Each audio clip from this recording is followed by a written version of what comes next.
World wide sports man Florida ಕೇಸ್ನಲ್ಲಿ ವಿಶೇಷವಾಗಿ ಇಸ್ಲಾಮರಾಡ ಅಂತ ಏನು ಹೇಳ್ತೀವಿ ಆ ಜಾಗದಲ್ಲಿ ಜನಪ್ರಿಯ ಜಾಗವಾಗಿದೆ. ಈ ಜಾಗ ಬಂದು ಫಿಶಿಂಗಿಗಾಗಿರ್ಬೋದು, ಬೋಟಿಂಗಿಗಾಗಿರ್ಬೋದು, ಸೊ ಈ ಥರ ಸಂಬಂಧಪಟ್ಟಿರೋಂಥ ವಸ್ತುಗಳೆಲ್ಲ ಸಿಗುತ್ತೆ ನಿಮಗೆ ಇಲ್ಲಿ. ಮತ್ತು ಶೂ ಆಗಿರ್ಬೋದು, ಟೀ ಶರ್ಟ್ಸ್ ಆಗಿರ್ಬೋದು, ಚಿಕ್ಕ ಪುಟ್ಟ ಶಾಪಿಂಗ್ ಮಾಡೋದಕ್ಕೆಲ್ಲ ತುಂಬ ಜಾಗ ಚೆನ್ನಾಗಿದೆ. ಟೂರಿಸ್ಟ್ ಪ್ಲೇಸ್ ಆಗಿರೋದ್ರಿಂದ ತುಂಬ ಜನ ವಿಸಿಟರ್ಸು ವಿಸಿಟ್ ಮಾಡ್ತಾನೆ ಇರ್ತಾರೆ ಈ ಜಾಗದಲ್ಲಿ.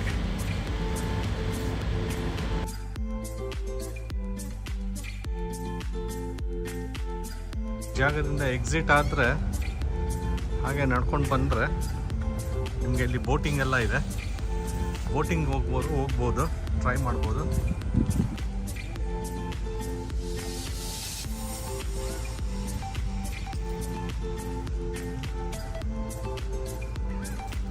ಬನ್ನಿ ಗಾಯ್ಸ್, ಬಿಸಿಲು ಜಾಸ್ತಿ ಆಗ್ತಾ ಇದೆ. ಆಗಲೇ 2:30 ಆಗಿದೆ ಟೈಮು. ಇಲ್ಲಿ ನೋಡಿ, ವರ್ಲ್ಡ್ ವೈಡ್ ಸ್ಪೋರ್ಟ್ಸ್ ಮ್ಯಾನ್.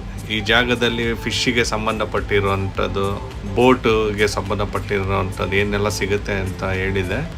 ಅದ್ರ ಜೊತೆಗೆ ಒಂದು ಪಕ್ಕದಲ್ಲಿ ಇರೋವಂಥದ್ದು ಒಂದು ರೆಸ್ಟೋರೆಂಟ್ ಇದೆ, ಐಲಾಮರಾಡೋ ಫಿಶ್ ಕಂಪನಿ ಅಂತ. ಇಲ್ಲಿ ಸೀ ಫುಡ್ಸ್ ಎಲ್ಲ ಸಿಗುತ್ತೆ.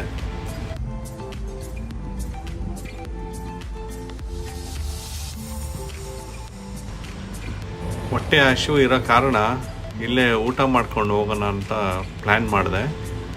ಬಟ್ ಏನಂದರೆ ಜನ ಜಾಸ್ತಿ ಇರೋದ್ರಿಂದ 45 ನಿಮಿಷಗಳು ಕಾಲ ವೆಯ್ಟ್ ಮಾಡಬೇಕಾಗುತ್ತಂತೆ. ಸೊ ಅದಕ್ಕೆ ಲಂಚನ್ನು ನಾನು ಸ್ಕಿಪ್ ಮಾಡ್ತಾಯಿದ್ದೀನಿ ಗೆಳೆಯರೇ. ರಾಬಿಸ್ ಅಂತ ಒಂದು ಜಾಗ ಇದು. ಸೊ ಬನ್ನಿ ಒಳಗಡೆ ಹೋಗೋಣ. ಇಲ್ಲಿ ನೋಡಿ, ಎಲ್ಲ ಚಿಕ್ಕ ಚಿಕ್ಕ ಅಂತ ಪುಟಾಣಿ ಐಟಮ್ಗಳು ಪರ್ಚೇಸಿಂಗ್ ಮಾಡೋದಕ್ಕೆ. ತುಂಬ ಬ್ಯೂಟಿಫುಲ್ ಆಗಿದೆ. ಸಣ್ಣ ಪುಟ್ಟ ಅಂಗಡಿಗಳು.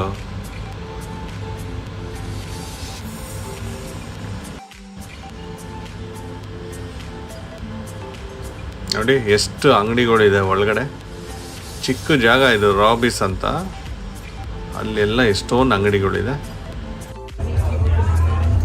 ಗೈಸ್, ಇಲ್ಲಿ ಎಂಟ್ರಿ ಆಗಬೇಕಂದ್ರೆ ಪರ್ ಪರ್ಸನ್ $2.50 ಆಗುತ್ತೆ. ಆಮೇಲೆ ನಿಮ್ಗೇನಾದರೂ ಮೀನಿಗೆ ಎಲ್ಲಾನು ಫುಡ್ಡು ಫೀಡ್ ಮಾಡಬೇಕಂದ್ರೆ ಅದಕ್ಕೆ ಸಪ್ರೇಟಾಗಿ ಪೇ ಮಾಡಿ ಎಕ್ಸ್ಟ್ರಾ ತೊಗೊಳ್ಬೇಕಾಗುತ್ತೆ. ಫ್ರೆಂಡ್ಸ್, ಟಿಕೆಟ್ ತೊಗೊಂಡಿದ್ದೀನಿ, ಒಳಗಡೆ ಹೋಗೋಣ. ಫುಡ್ಡು ತೊಗೊಂಡಿದ್ದಿದ್ರೆ ನಾವು ಕೂಡ ಫೀಡ್ ಮಾಡ್ಬೋದಾಗಿತ್ತು. ಫಿಶ್ಗಳಿಗೆ, ಬರ್ಡ್ಸ್ಗಳಿಗೆ ಕೂಡ ಫೀಡ್ ಮಾಡ್ಬೋದು.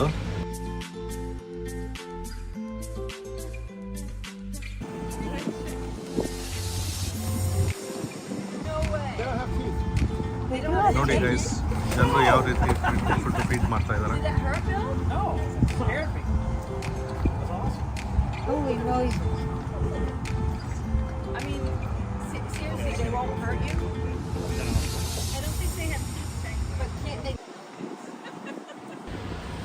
ಟ್ರಾವೆಲ್ ಮಾಡಿದ್ರೆ ಫ್ಯಾಮಿಲಿ ಮತ್ತು ಫ್ರೆಂಡ್ಸ್ ಜೊತೆಗೆ ಟ್ರಾವೆಲ್ ಮಾಡಿ. ಒಬ್ಬರೇ ಬಂದರೆ ಸ್ವಲ್ಪ ಬೋರಿಂಗ್ ಆಗಿರುತ್ತೆ ನಿಮಗೆ.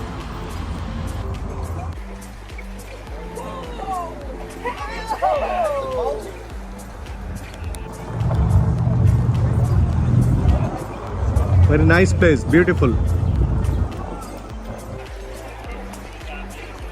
ಹಾಯ್.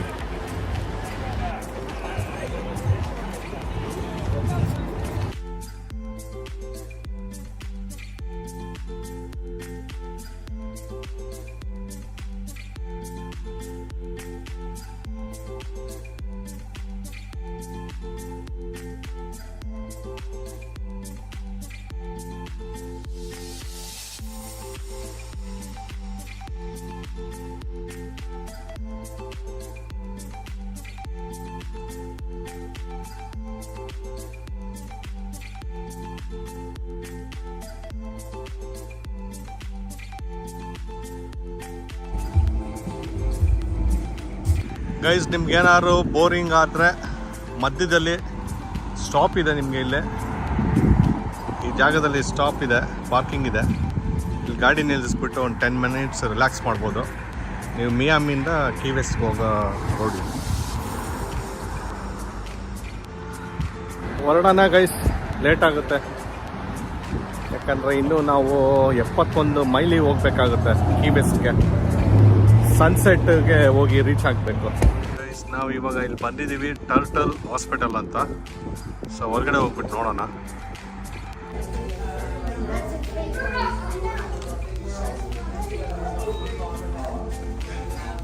ಗೈಸ್ ಹಾಸ್ಪಿಟಲ್ ಟರ್ಟಲ್ ಅಂತ. ಸೊ ಇಲ್ಲಿಂದ 90 ಮಿನಿಟ್ಸ್ ಕರ್ಕೊಂಡು ಹೋಗ್ತಾರಂತೆ ಟಾಟಾಯ್ಸ್ ಆಮೇಲೆ ನೋಡೋದಕ್ಕೆ. ಬಟ್ 4 ಗಂಟೆಗೆ ಅವರು ಕ್ಲೋಸ್ ಮಾಡೋಂಥ ಕಾರಣದಿಂದ ಸೊ ಎಂಡ್ ಆಗಿದೆ. ಅಲ್ಲಿ ಗಿಫ್ಟ್ ಶಾಪಿಂಗ್ ಮಾತ್ರ ಇದೆ. ಏನಾದ್ರು ಬೇಕಾದ್ರೆ ಗಿಫ್ಟ್ಸ್ ತೊಗೋಬೋದು.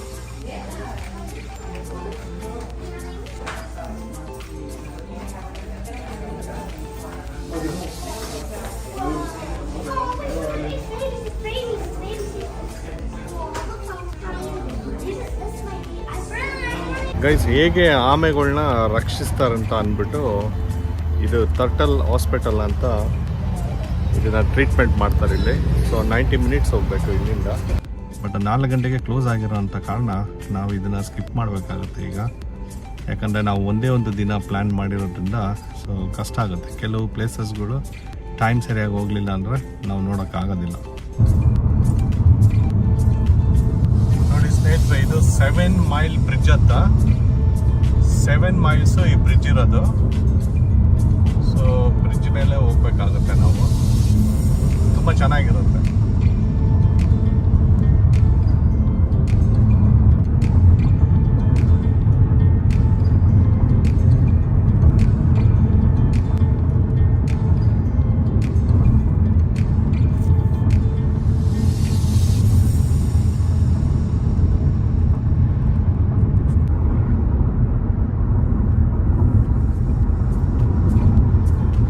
ಗೈಸ್ ಫೈನಲ್ ಆಗಿ 171 ಮೈಲ್ಸ್ ಬಂದು ಸೇರಿದ್ದೀನಿ ಕೀ ವೆಸ್ಟಿಗೆ. ಸೊ ಈಗ ಸದರ್ನ್ ಪಾಯಿಂಟ್, ಸೊ ಅದನ್ನು ನೋಡೋಕ್ಕೆ ಬಂದಿರೋದು. ನೋಡಿ ಕೀ ವೆಸ್ಟಿಗೆ ಬಂದೆ. ಸೊ ಮೊದಲನೇ ವಿಸಿಟ್ ಸದರ್ನ್ ಪಾಯಿಂಟ್ ಮಾಡ್ತಾಯಿದ್ದೀನಿ. ಸೊ ಗಾಡಿ ಪಾರ್ಕಿಂಗ್ ಮಾಡಿಬಿಟ್ಟು ಗಾಡಿ ಇಲ್ಲಿ ಪಾರ್ಕ್ ಮಾಡಬೇಕು, ಟಿಕೆಟ್ ಹಾಕಬೇಕು. ಅದಾದಮೇಲೆ ಸದರ್ನ್ ಪಾಯಿಂಟ್ ಆ ಜಾಗದಲ್ಲಿದೆ ನೋಡಿ, ಕಾಣಿಸುತ್ತೆ. ಇನ್ನೇನು ಸ್ವಲ್ಪ ಹೊತ್ತಿನಲ್ಲೇ ಸನ್ಸೆಟ್ ಕೂಡ ಆಗೋಗುತ್ತೆ. ಸೊ ಅಷ್ಟರೊಳಗಡೆ ಇದನ್ನ ಮುಗಿಸ್ಕೊಂಡು ಸೊ ಸನ್ಸೆಟ್ ಪಾಯಿಂಟ್ಗೆ ಹೋಗಬೇಕು.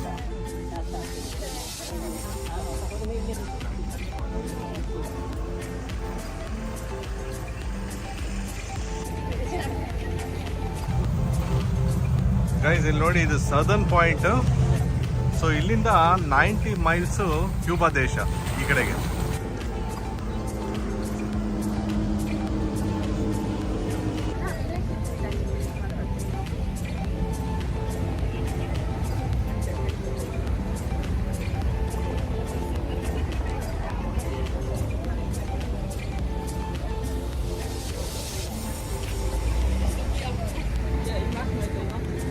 ಸದರ್ನ್ ಪಾಯಿಂಟಿಂದ ಮೆಲೋರಿ ಸ್ಕ್ವೇರ್ ಬಂದು ಜಸ್ಟ್ 1 ಮೈಲ್ ಆಗುತ್ತೆ. ಸೊ ಇನ್ನೊಂದು 5 ಮಿನಿಟ್ಸ್ನಲ್ಲಿ ಹೋಗ್ಬಿಟ್ಟು ರೀಚ್ ಆಗಬೇಕು. ಇಲ್ಲಾಂದರೆ ನಿಮಗೆ ಸನ್ಸೆಟ್ ನೋಡೋದಕ್ಕೆ ಸಿಗೋದಿಲ್ಲ. ಏನಂದರೆ ಒಂದೇ ಒಂದು ತೊಂದರೆ, ಇಲ್ಲಿ ತುಂಬಾ ಟ್ರಾಫಿಕ್ ಇರುತ್ತೆ. ಅದೊಂದೇ ತೊಂದರೆ. ತುಂಬ ಚಿಕ್ಕ ರೋಡು. ಗೈಸ್ ಮೆಲೋರಿ ಸ್ಕ್ವೇರಲ್ಲಿ ಜಾಗ ಸಿಗೋದಿಲ್ಲ ಪಾರ್ಕಿಂಗ್ಗೆ. ತುಂಬ ಕಷ್ಟ ಸಿಗೋದು. ಏನಾದ್ರು ಮುಂಚೆ ಹೋದರೆ ಸ್ವಲ್ಪ ಪ್ರಯತ್ನ ಮಾಡ್ಬೋದು. ಸೊ ಅದಕ್ಕೆ ಇವಾಗ ನಾನು ಒಂದು ಅಪಾರ್ಟ್ಮೆಂಟ್ನಲ್ಲಿ ಪಾರ್ಕಿಂಗ್ ಮಾಡಿದ್ದೀನಿ. ಕೆಲವು ಅಪಾರ್ಟ್ಮೆಂಟಲ್ಲಿ ಒಂದೊಂದು ಪ್ರೈಸ್ ಇದೆ. ಪರ್ ಅವರ್ $7 ಇದೆ. ಇನ್ನೊಂದು ಅಪಾರ್ಟ್ಮೆಂಟಲ್ಲಿ ಪರ್ ಅವರ್ $20 ಇದೆ. ಸೊ ನಿಮ್ಗೆ ಯಾವುದು ಕನ್ವೀನಿಯೆಂಟ್ ನೋಡಿಕೊಂಡು ಪಾರ್ಕ್ ಮಾಡಿ. ಗೈಸ್ ಆನ್ ಟೈಮಲ್ಲಿ ಬಂದಿದ್ದೀನಿ. ಇನ್ನೂ ಒಂದು 10 ನಿಮಿಷ ಇದೆ ಅಂತ ಅಂದ್ಕೊಳ್ತೀನಿ ಸನ್ಸೆಟ್ ಆಗೋದಕ್ಕೆ. ನೋಡಿ ಎಷ್ಟು ಜನ ಇದ್ದಾರೆ. ನೀವು ಕೀ ವೆಸ್ಟಿಗೆ ಬಂದರೆ ಇದು ಮಾತ್ರ ಮಿಸ್ ಮಾಡಲೇಬಾರ್ದು. ಮೆಲೋರಿ ಸ್ಕ್ವೇರಲ್ಲಿ ತುಂಬ ಚೆನ್ನಾಗಿರುತ್ತೆ ಸನ್ಸೆಟ್ ಪಾಯಿಂಟ್. ನೋಡಿ ಎಷ್ಟು ಜನ ಇದ್ದಾರೆ. ನನಗೆ ಪಾರ್ಕಿಂಗ್ ಸಿಗದೇ ಇರೋ ಕಾರಣ ಲೇಟ್ ಆಗಿದೆ.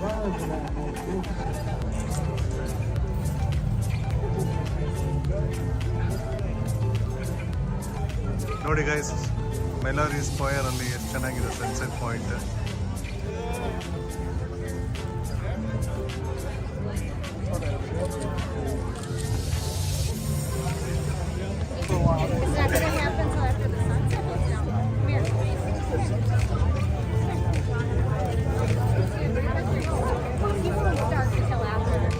ಇಲ್ಲಿ ನೋಡಿ ಎಷ್ಟು ಜನ ಇದ್ದಾರೆ ಸನ್ಸೆಟ್ ಪಾಯಿಂಟ್ ನೋಡೋದಕ್ಕೆ. ಯಾಕಂದರೆ ಈ ಕೀ ವೆಸ್ಟಲ್ಲಿ ಇದು ಒಂದೇ ಜಾಗದಲ್ಲೇ ತುಂಬ ಚೆನ್ನಾಗಿ ಕಾಣಿಸೋದು. ಅದಕ್ಕೆ ಈ ಜಾಗ ಫುಲ್ಲು ಆಗಿರುತ್ತೆ.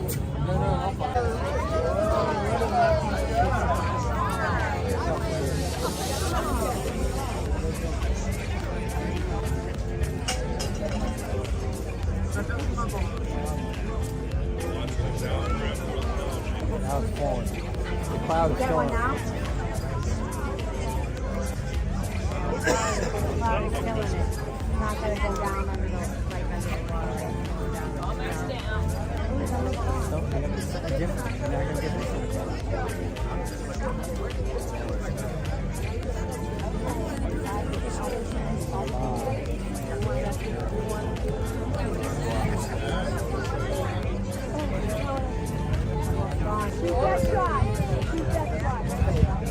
ನೋಡಿದ್ರ ಇನ್ನೊಂದು ಚೂರಿದೆ ಸನ್ಸೆಟ್ ಆಗೋದಕ್ಕೆ.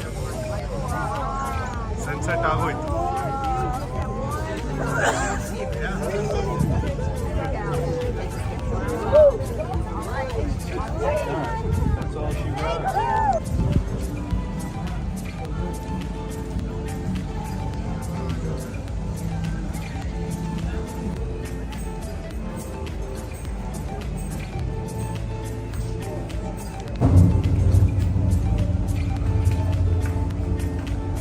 ಬೇಕಾಗಿರೋಂಥದ್ದು ಪರ್ಚೇಸ್ ಮಾಡ್ಬೋದು ಗೈಸ್ ಇಲ್ಲಿ.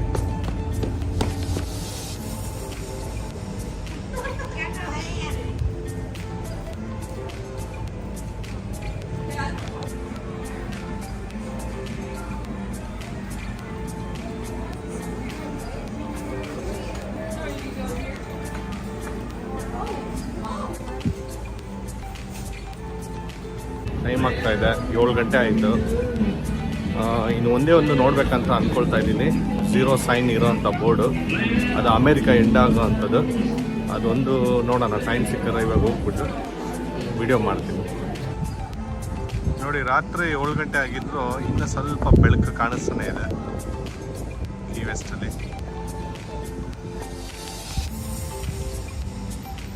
ಇದು ಬಂದು memory of the officers and soldiers, ನೇವಿಗೆ ಸಂಬಂಧಪಟ್ಟಿದ್ದು.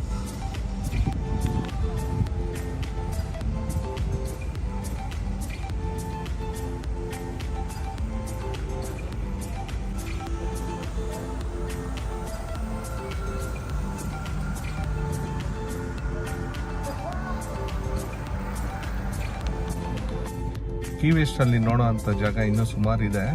ಬಟ್ ಟೈಮ್ ಇಲ್ಲದೆ ಇರೋ ಕಾರಣ ಎಲ್ಲ ಜಾಗಗಳನ್ನೂ ಸ್ಕಿಪ್ ಮಾಡಬೇಕಾಗಿದೆ. ಯಾಕಂದರೆ ಬಂದಿದ್ದ ಟೈಮೇ ಇಲ್ಲಿ 5:30 ಆಗಿತ್ತು. ಹಾಗೂ ನೀವು ಕೀ ವೆಸ್ಟ್ನಲ್ಲಿ ಎಲ್ಲ ಜಾಗಗಳನ್ನ ನೋಡಬೇಕಂದ್ರೆ ಅಟ್ಲೀಸ್ಟ್ ಒಂದು ಫುಲ್ ಡೇ ಇದ್ದರೆ ಸಾಕಾಗುತ್ತೆ. ನಿಮಗೆ ಒಂದು ಫುಲ್ ಡೇ ಇಲ್ಲಿರೋ ಥರ ಪ್ಲ್ಯಾನ್ ಮಾಡ್ಕೊಳ್ಬೇಕಾಗುತ್ತೆ. ಮಯಾಮಿಯಿಂದ ನೀವು ಡ್ರೈವ್ ಮಾಡ್ಕೊಂಡು ಬರ್ತೀನಿ ಕೀ ವೆಸ್ಟಿಗೆ ಅಂದರೆ ನಿಮಗೆ ಮಧ್ಯದ ದಾರಿನಲ್ಲೇ ತುಂಬ ಜಾಗಗಳು ಇರೋದ್ರಿಂದ ಸೊ ಟೈಮೆಲ್ಲ ಅಲ್ಲೇ ನಿಮಗೆ ಸ್ಪೆಂಡ್ ಆಗಿಬಿಡುತ್ತೆ. ಸೊ ಹಂಗಾಗಿ ಕೀ ವೆಸ್ಟಲ್ಲಿ ಎಲ್ಲ ಜಾಗಗಳನ್ನೂ ನೋಡೋಕ್ಕಾಗಲ್ಲ. ಆದರೆ ಪುಟಾಣಿ ಜಾಗಗಳು ಎಲ್ಲ ಬೇಗ ಕವರ್ ಮಾಡ್ಬೋದು ಇಲ್ಲಿ. ಬಟ್ ಟೈಮು ಇಲ್ಲ ನಮ್ಮ ಹತ್ರ. ಏನು ಬೇಕಂದ್ರೆ 5 ಗಂಟೆಗೆ ಎಲ್ಲ ಕ್ಲೋಸ್ ಮಾಡಿಬಿಡ್ತಾರೆ ಅವರು ಇಲ್ಲಿ ಕೆಲವು ಜಾಗಗಳನ್ನ. ತುಂಬ ಸುತ್ತಾಡಿ ಹೊಟ್ಟೆ ಹಸಿವಾಗ್ತಾ ಇದೆ. ಬನ್ನಿ, ಇಲ್ಲೊಂದು ಜಾಗದಲ್ಲಿ ಫುಡ್ ಚೆನ್ನಾಗಿದೆ ಅಂತ ಹೇಳಿದ್ರು. ಸೊ ಇಲ್ಲಿ ಬಂದು ಫುಡ್ಡನ್ನ ತೊಗೊಂಡಿದ್ದೀನಿ. ಸೊ ಟೇಸ್ಟ್ ಮಾಡಿ ನೋಡೋಣ ಹೇಗಿದೆ ಅಂತ. ಊಟ ಮಾಡಿಬಿಟ್ಟು ಲಾಂಗ್ ಡ್ರೈವ್ 3.5 hours ಡ್ರೈವ್ ಮಾಡಬೇಕು ಮಿಯಾಮಿಗೆ. ಇಲ್ಲಿ ನೋಡಿ, ಕೀ ವೆಸ್ಟಲ್ಲಿ ಕೀ ಲೈಮ್ ಅಂತ ಒಂದು ಡೆಸರ್ಟ್ ಇದು ಭಾಳ ಫೇಮಸ್ಸು. ಕೀ ವೆಸ್ಟಿಗೆ ಯಾರಾದರೂ ಬಂದರೆ ಇದನ್ನು ಡೆಫಿನೆಟಾಗಿ ಟ್ರೈ ಮಾಡಿ, ತುಂಬ ಚೆನ್ನಾಗಿರುತ್ತೆ. ಓಕೆ, ಬನ್ನಿ ಬ್ಯಾಕ್ ಟು ಮಯಾಮಿಗೆ ಹೋಗೋಣ. ಕೀ ವೆಸ್ಟಿಂದ ಸೇಮ್ ಡಿಸ್ಟೆನ್ಸ್ 172 miles ಆಗುತ್ತೆ.